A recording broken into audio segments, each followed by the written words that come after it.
Viral, rumah orang tua Bima dijaga ketat. Viral, sejumlah pemuda menjaga ketat rumah orang tua TikTokers Aubimax pada malam hari. Aksi mereka ini dilakukan demi melindungi keselamatan orang tua Bima.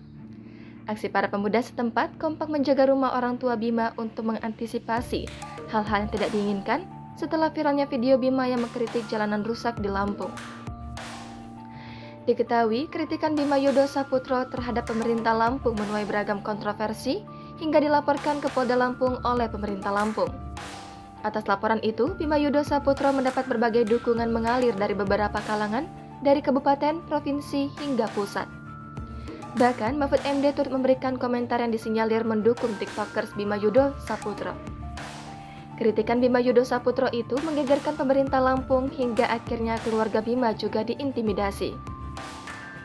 Atas dasar inilah pemuda setempat berinisiatif untuk menjaga rumah Bima. Dukungan terhadap Bima Yudo Saputro itu juga datang dari masyarakat karena mengkritik dan jalan di Lampung diperbaiki. Jangan lupa subscribe, share, komen, dan like ya!